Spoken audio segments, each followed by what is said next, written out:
juga ketemu sama Pak Presiden Prabowo. tengah menyapa Apa saja masyarakat yang yang dibicarakan? ada Dibicarakan, di luar mungkin akan ada pertemuan ke depannya. Ya, Jadi ini masih nanti detik-detik terakhir lah nanti. Jadi ini detik-detik terakhir juga. Kami membuka dan menerima. Justru kami sangat mengapresiasi, kami berterima kasih karena itu artinya kami bisa menitipkan nilai-nilai Gus Dur kepada para calon presiden.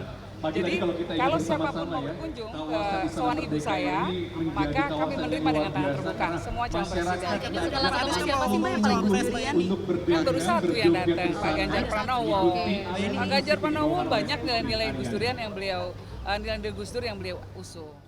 Nah, ini nama Mbak Yeni kan sempat muncul juga disebut-sebut sebagai bakal calon wakil presiden yang akan mendampingi Pak Anies Baswedan. Bahkan ada informasi, Mas Herzaki, Anda bisa konfirmasi bahwa ada informasi sudah ada pertemuan yang sangat intens bersama Yeni Wahid dengan Ketua Umum Partai Nasdem dan juga tentu Baca Pres Anies Baswedan. Ini apakah satu nama yang Anda sebut tadi adalah seorang Yeni Wahid, tapi buktinya masih buka komunikasi dengan Pak Ganjar, bahkan cium tangan ketika Pak Prabowo menyapa ya kemarin ya di 17 Agustus atau 16 Agustus ya, sempat menyapa Ibu Sinta dan juga bersama-sama dengan Mbak Yeni waktu itu. Mas Herzaki. Ya, pertama kalau intens pertemuan yang saya tahu malah Mas Anies itu ya dengan Mas Ahaye ya. Terakhir malah di Pacitan juga cukup lama di sana ngobrol dengan Mas Ahaye, Pak SBY ya ketika peresmian Museum SBY Ani kemarin. Ya, kita juga baru kembali ini dari Pacitan dan beberapa hari sebelumnya juga sering diskusi dengan Mas Ahaye. Itu satu ya. Kalau intens yang kami tahu gitu ya, nggak tahu nih kalau versinya Christian ini kan dengan Mbak Yeni nih gitu ya kan. Tapi yang kedua, kalaupun memang ada pertemuan dengan Mbak Yeni, ya semua juga dikomunikasikan kepada kami. Memang kita ini kan terus membuka diri dalam konteks kita kan ingin bagaimana koalisi perubahan ini benar-benar bisa menjadi tempat menyampaikan dan memperjuangkan aspirasi dari berbagai elemen bangsa gitu. Mbak Yeni ini kan bagaimanapun kan putri dari Gus Dur, turunan langsung juga dari para pendiri NU, ormas Islam terbesar di Indonesia ya, yang kita banyak nih nilai Gus Dur ini yang kita lihat juga selaras dengan apa yang diperjuangkan oleh koalisi perubahan. Tidak hanya dengan Mbak Yeni, tapi dengan tokoh-tokoh bangsa lainnya ya. Kita juga banyak melakukan pertemuan-pertemuan, meskipun mungkin tidak semuanya yang tampil ya di depan publik. Karena yang paling penting kan bagaimana kita merajut kebersamaan ini. Kolaborasi, sinergi dengan seluruh elemen agar nanti siapapun misalnya antara Mas Anies, Pak Prabowo, Pak Ganjar yang menjadi pemenangnya, yang menang adalah rakyat Indonesia. Nah itu yang kita ingin sama-sama perjuangkan gitu. Jadi kalau dari kami melihatnya sangat bagus dan positif ya. Mbak Yeni juga sampaikan terbuka kemarin kan. Beliau dekat dengan Mas Anies. Jadi ini kan stigma bahwa Mas Anies tidak dekat dengan NU atau malah bertolak belakang. Kan ada sikapnya dekat seperti itu. Itu buyar dengan sendirinya. Ini Mbak Yeni loh, ini NU Tulen loh. Kan begitu. Ini contoh sederhana. Jadi kalau kami lihat menuju 2024 ini dinamika yang berkembang sangatlah baik karena kita semakin satu sama lain lebih bisa semakin dewasa dalam berpolitik, saling menghormati satu sama lain, dan kami senang masyarakat punya banyak pilihan. Mas Anies, tokoh yang hebat dan luar biasa, Mas Ganjar juga sosok yang luar biasa, dan ada Pak Prabowo. Saya nggak tahu nih kalau misalnya di sini ada judulnya Gibran ini ya. Kalau saya lihat Gibran, harusnya rebutan siapa nih? Cocok, saya pikir yang cocok mungkin Mas Gibran jadi cawapres ya Mas Ganjar malah. Gitu kan. PDIP sesama PDIP masih masuk akal, dan Bang Deddy doang nih satu-satunya di antara kita yang bisa mengusung sendirian gitu. Tapi kan secara usia nggak memungkinkan sampai saat ini ya untuk masalah aturan gitu. Itu kok kami lihat ya. Jadi ya masih terbuka semua kalau kami lihat situasinya. Oke, nah bicara mengenai Mas Gibran, mungkin kita persiapkan. Saya sempat mewawancarai Mas Gibran sebenarnya beberapa waktu lalu.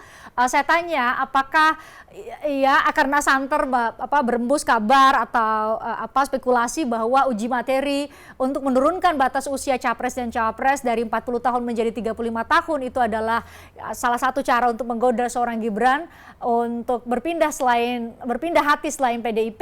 Ya saya coba tanya dan mungkin bisa kita dengarkan bersama jawaban dari seorang Gibran Rakabuming Raka yang saya temui di Solo beberapa waktu lalu.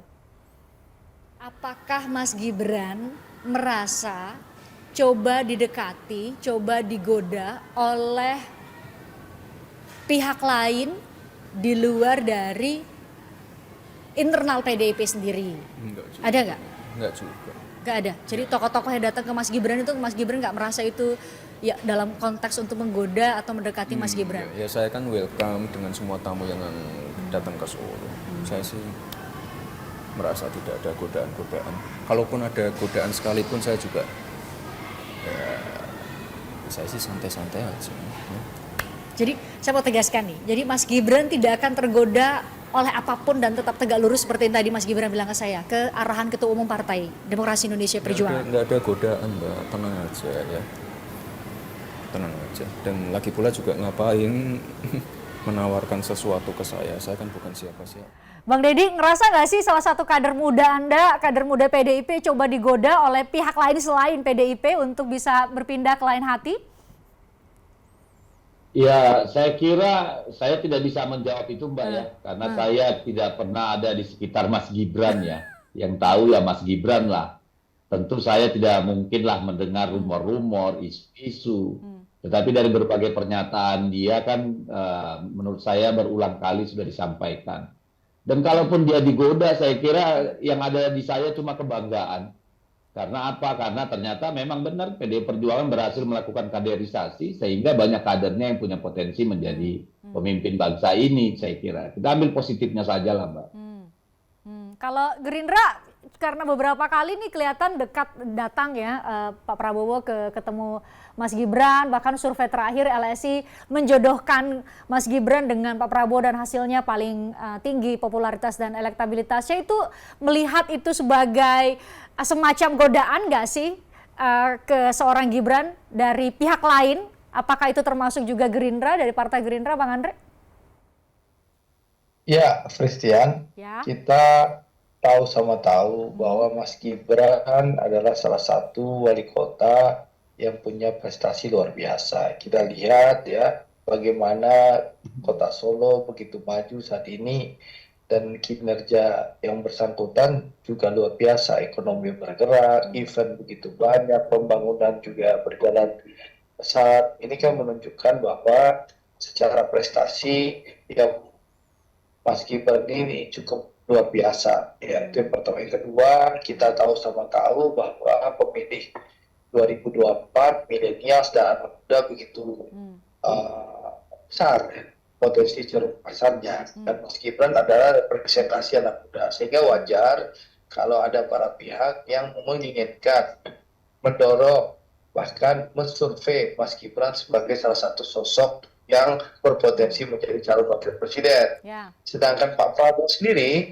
dalam beberapa waktu yang lalu dalam di dialog dan diskusi itu di salah satu kanal YouTube sudah menyampaikan bahwa beliau bisa bekerja sama dengan siapapun, dengan Mas Ganjar bisa, dengan Gus Muhaimin bisa, dengan Mas Ganjar, Gus Muhaimin, dengan Pak Gus Muhaimin, dengan Pak Erlangga, dengan Prof Mahfud, bahkan dengan Pak Erick Thohir pun bisa Pak Prabowo. Pak Prabowo tidak ada masalah. Nah, tinggal nanti ya kita tunggulah hasil musyawarah untuk mufakat dari para ketua umum yang mendukung dan mengusung Pak Prabowo. Tapi tadi kan Bang Andre bilang tidak menutup kemungkinan, narasinya kan mirip dengan narasi Mbak Puan ya.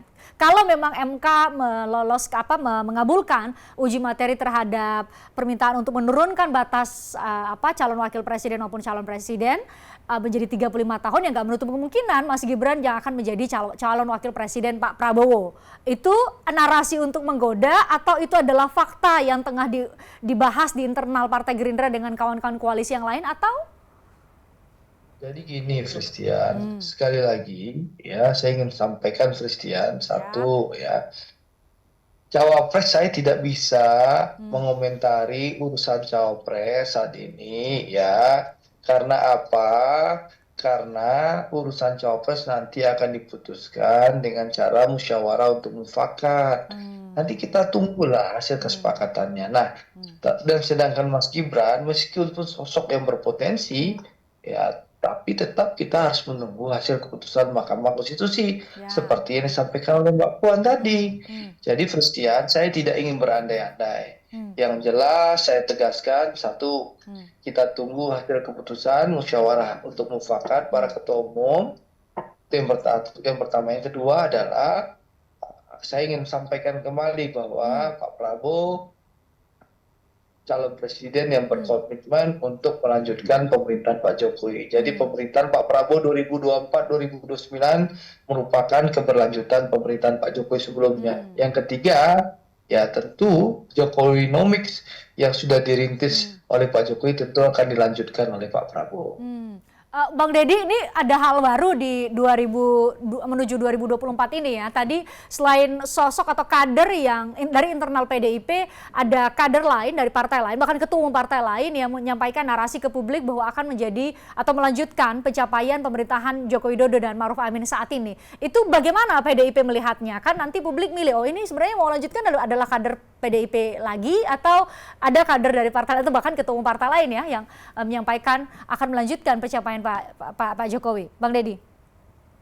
Ya, jadi nawacita Pak Jokowi jilid 1 dan 2 itu kan yang rumuskan kan PDI Perjuangan ya, bersama banyak guru besar dari universitas ternama di Republik ini gitu loh.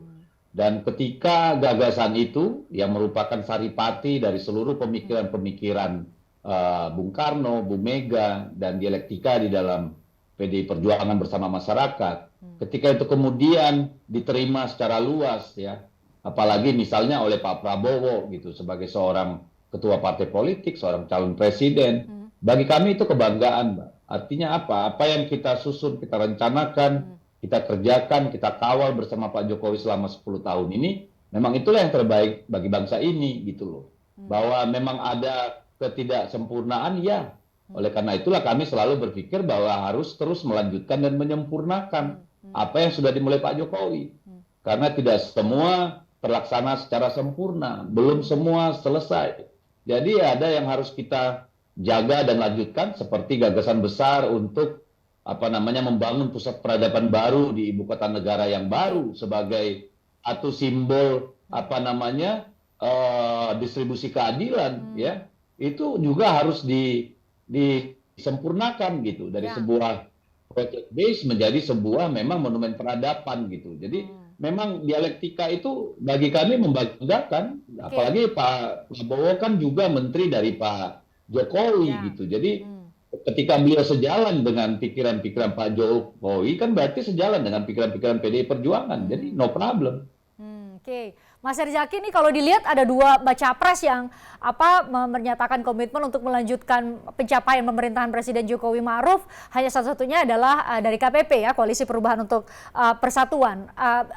Anda melihatnya ini dihadapkan dengan 2-1 dong nih kalau misalnya Pak Anies bersama dengan, saya belum tahu nih siapa calon wakil presidennya kalau maju di Pilpres 2024. Nggak apa-apa gitu dengan ceruk yang katanya dari hasil survei karena tinggi sekali yang puas terhadap kinerja pemerintahan Presiden Jokowi, ya ceruknya kecil. Ya, terima kasih Mbak. Kalau dari kami melihatnya begini, ini kan kita mengusung perubahan ini kan juga hasil dari keliling-keliling bertemu dengan masyarakat, menyerap aspirasi masyarakat, bukan datang begitu saja gitu ya. Kalau kami lihat juga sampai dengan saat ini curug perubahan itu juga cukup besar gitu. Memang kepuasan dengan Pak Joko Widodo cukup tinggi, tapi di sisi yang lain yang menginginkan perubahan dari berbagai lembaga survei kami cermati itu juga cukup besar. Jadi itu satu ya. Yang kedua adalah kan bagaimanapun kami ini kan maju karena didukung oleh rakyat gitu. Ada dorongan-dorongan dan berdasarkan ini ada perubahan dan perbaikan. Inilah yang menjadi basis kami. Yang ketiga Mbak, ini kan nggak hitung-hitungan 2 lawan 1, 1 lawan 2, enggak. Kita ini kan semua teman, kita semua ini sahabat. Hanya punya cara pandang yang berbeda dalam menyikapi bagaimana membangun Indonesia ini sehingga menjadi lebih baik gitu. Kalau kami mencermatinya ada beberapa perbaikan-perbaikan, perubahan yang akan kami lakukan. Ya mungkin kalau Bang Deddy misalnya perubahannya ada, tetapi misalnya yang melanjutkannya lebih banyak. Begitu juga misalnya Bang Andre. Kalau bagi kami ini menjadi sangat baik ya Pak. Karena kita dengan minimal ada 3 calon presiden ini akan ada kontestasi, adu gagasan, adu ide, adu konsep. Nah ini akan sangat baik sehingga masyarakat bisa men-challenge dan kita akan ketemu nih. Benar-benar harapannya di Februari 2024 nanti, 14 Februari 2024, calon presiden terbaik lah. Ya, capres dan cawapres terbaik lah yang memiliki konsep, ide, gagasan dan jejak rekam yang akan dipilih oleh rakyat. Gitu. Nah ini sangat positif kok kami lihat. Jadi bagaimanapun kan justru dengan ada perbedaan inilah keindahan dalam kontestasi gitu. Kalau sama rata bukan demokrasi Mbak. Nanti namanya baku atur nanti di belakang namanya. Nggak baik itu buat demokrasi. Maksudnya ini ya. PDIP dan Itu Gerindra aja yang- baku atur maksudnya? Karena sama-sama narasinya depan bukan, publik, Mbak. bukan kan? Bukan. Kalau misalnya kita semua sama, nanti seakan-akan loh, apa nih dinamikanya? Tidak ada dinamikanya. Nanti jangan-jangan kami bertiga ya udahlah Bang, siapapun yang jadi sama aja nih kan begitu. Kalau ini kan enggak, ya kan kami dengan Pak Prabowo dan nanti misalnya Mas Ganjar ini kan beda nih pola pikir, pola pandang pasti beda dalam menyelesaikan suatu permasalahan. Bahkan tadi Pak Prabowo dan Pak Ganjar meskipun sama-sama keberlanjutan, kami meyakini pasti punya cara sendiri nih dalam menyelesaikan suatu permasalahan. Begitu juga kami di perubahan. Nah, ayo kita uji saja sampai dengan nanti 14 Februari 2024 mana yang rakyat saat ini lebih inginkan. Itu aja Mbak. Gitu, ya kan? Saya bawa sedikit tadi ke berharap mengenai Jokowi Efek. Karena sudah bergabung saat ini ada Direktur Eksekutif Parameter Politik Indonesia, ada Mas Adi Praitno. Mas Adi, ini seperti pertanyaan kami di layar, cawapres jadi kuncian, tapi kok kapan ditentukan ya? Tadi Mas Herzaki bilang kalau KPP sudah mengerucut satu nama, tapi nantilah diumumkan. Kalau Bang Andre bilang ya masih ada beberapa nama dan akan dilakukan pemilihan musyawarah mufakat, tidak akan ada voting di Koalisi Kebangkitan Indonesia Raya. Kalau PDIP mengatakan juga sudah mengerucut ke beberapa nama dan tentu Anda mengikuti ya beberapa nama itu siapa. Kenapa sih belum ditentukan Mas Adi? Apakah berarti bahwa masih mungkin terjadi crossing anggota koalisi dari 3 koalisi sementara yang terbentuk saat ini? Bisa jadi misalnya PKB loncat ke PDIP atau anggota dari PDIP bisa jadi pindah ke koalisi lain atau seperti apa? Ya, secara prinsip sebenarnya politik kita sejak awal itu Christian semuanya hampir menganut mazhab main di tikungan akhir. Jadi mainnya memang di injury time karena partai politik ada kecenderungan sampai saat ini itu mencari pendamping yang relatif ideal bagi mereka ya, tentu terutama untuk mengunci kemenangan, termasuk soal bagaimana sharing power nanti kalau memenangkan pertarungan itu. Saya kira terjadi pada hampir semua poros partai politik. Yang kedua memang kalau melihat kecenderungan rata-rata, semua partai ini kan sedang melakukan beauty contest, terutama pada level partai-partai yang saya kira memang memasang harga tinggi ya bagi setiap elit yang mereka akan usung untuk menjadi pendamping. Misalnya pada level Pak Prabowo Subianto, ketika partai di luar Gerindra itu semuanya harga mati. PKB itu sudah genap setahun berkoalisi dengan Pak Prabowo misalnya, tapi tidak kunjung diumumkan hingga teman-teman PKB itu kan mengutip satu judul lagu yang sampai sekarang saya ingat. Kalau kau 11 maka aku 12, kalau Pak Prabowo tak jelas untuk Caimin maka kau aku lepas, kan itu yang sering diomongkan PKB. Begitupun dengan PAN itu kan punya mazhab seperti sebuah iklan minuman gitu ya. Siapapun capresnya, Erick Thohir lah cawapresnya. Ini kan nggak gampang. Sementara dengan Golkar, Erlangga itu hasil Munas 4 tahun yang lalu yang mengamanatkan kepada Pak Erlangga untuk jadi capres ataupun cawapres. Disinilah letak kesulitan-kesulitan yang saya kira rumit sebenarnya untuk memutuskan siapa cawapres ya. Untuk segera diputuskan ini pada konteks Pak Prabowo Subianto. Sementara bagi PDIP sekalipun sudah punya tiket sendiri untuk bisa maju, PDIP sebenarnya bisa suka-suka, bisa dengan Gibran misalnya, bisa dengan Mbak Puan atau dengan Bang Deddy Sitorus misalnya, Ganjar. Bukan soal itu, tapi bagaimana komunikasi politik dengan partai itu bisa dijalin dengan sinergis, cari cawapres yang cocok gitu ya, yang tentu punya irisan hati dan kepentingan politik yang sama. Dari dulu kan misalnya cawapres Ganjar itu ada 15, ada 10, sekarang sudah mengerucut pada nama. Mungkin bulan depan akan mengerucut 3 atau 2 nama jelang pendaftaran ke KPU. Artinya memang mencari sosok ideal dari berbagai irisan, kesamaan platform, ideologi, kepentingan politik, dan yang paling penting sebenarnya adalah mengunci kebenangan. Termasuk misalnya di kubu perubahan, kubunya Pak Anies Baswedan.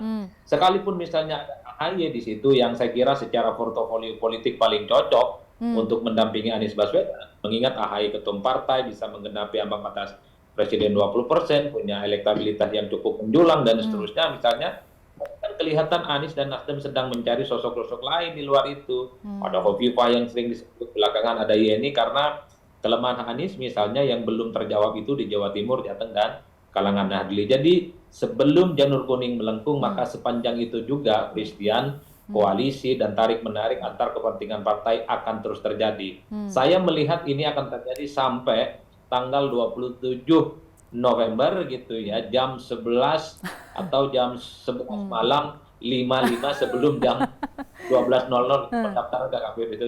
Sepanjang itu juga saya kira everything can happen, termasuk soal bagaimana kemungkinan partai-partai ini akan pindah ke lain hati. Oke. Ini adalah paruh terakhir buat Mas Herzaki. Jadi saya mau kasih satu pertanyaan terakhir, Mas Herzaki. Setidaknya kalau belum mau nyebut satu nama cawapres yang katanya sudah mengerucut menurut Anda yang akan mendampingi Pak Anies Baswedan, nama itu setidaknya mungkin mohon Anda menjawab pertanyaan saya. Apakah sosok tersebut adalah sosok dari kader partai pengusung atau yang tergabung di koalisi Perubahan untuk Persatuan, atau sosok di luar dari PKS, Partai Nasdem, dan juga Partai Demokrat? Yang pasti sosok terbaik, Mbak. Gitu. Dan yang kedua yang bisa menyebutkan nama itu pertama kali ke publik, sesuai kesepakatan kami adalah Mas Anies Baswedan selaku baca pres. Ini komitmen kami. Komitmen Mas AHY ya dari Demokrat, bagi kami rakyat yang utama. Rakyat menginginkan perubahan dan perbaikan. Ya, sosok utamanya adalah Mas Anies sebagai baca pres dan baca wapresnya. Kami percayakan kepada Mas Anies sesuai dengan 5 kriteria yang sudah disepakati di Piagam. Jadi Gitu, belum mau Mbak. dijawab nih ya, belum ada ya. Apakah di luar dari partai? Bukan nggak mau dijawab, belum mau dijawab. Tapi inilah jawabannya memang. Ya kan? Kan nggak mau nyebut nanya dari nama, Oktober, nggak ya nyebut kan? nama. Hanya di luar dari KPP atau di dalam KPP? Ya, nama itu nanti yang bisa menyampaikan pertama kali adalah Mas Anies Baswedan. Yang pasti tadi Kapan disebutkan akan dibuka pertama kali kira-kira? Ya, kalau harapan kita dalam waktu dekat lah. Dalam waktu dekat, siap-siap saja menunggu, ya kan. Kami kan pertama, capres pertama, cawapres bisa yang pertama, bisa juga tidak. Tetapi mana apapun itu, itulah yang terbaik, sehingga harapan kita minimal ada 3 pasangan calon presiden yang bisa berlaga di Pilpres 2024. Baik, dalam waktu dekat itu bulan Agustus ini atau bulan depan? Ya, kalau Agustus baik, ya. Kalau bisa Agustus. Tapi kalau misalnya nanti ternyata diputuskan sama-sama September ya, ya kita lihat nanti. Tentunya ini mana yang terbaik buat bangsa dan negara ya. Jadi nggak masuk ke dalam kategori injury time yang tadi disebut oleh Mas Adi nggak ya, KPP ya? Kalau kami mencermati tidak, ya, mencermati tidak. Kalau misalnya Bang Andre atau bahkan Bang Deddy nih, apalagi Bang Deddy kan enak nih kan, mau ganti-ganti siapapun last minute tetap bisa maju sendiri kan begitu.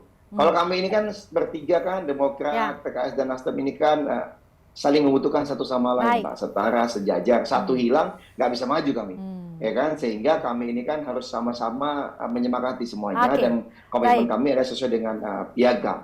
Gitu aja, Pak. Baik, terima kasih. Untuk itu saya berharap Mas Herzaki bisa memahami kenapa saya selalu bertanya apakah kalau Mas Ahy nggak jadi cawapresnya Pak Anies masih tetap di KPP atau enggak, karena itu berpengaruh terhadap dapat tiket atau enggak dari Pak Anies Baswedan. Tapi jangan dijawab dulu karena tadi sudah dijawab di paruh sebelumnya. Saya ucapkan terima kasih Anda sudah bergabung di hingga paruh kedua obrolan malam. Kami jeda, usai jeda kami akan kembali untuk Anda terkait dengan obrolan siapa cawapres kira-kira yang akan mendampingi Pak Ganjar Pranowo dan Prabowo Subianto dan bagaimana dinamika politik ke depan. Sesaat lagi.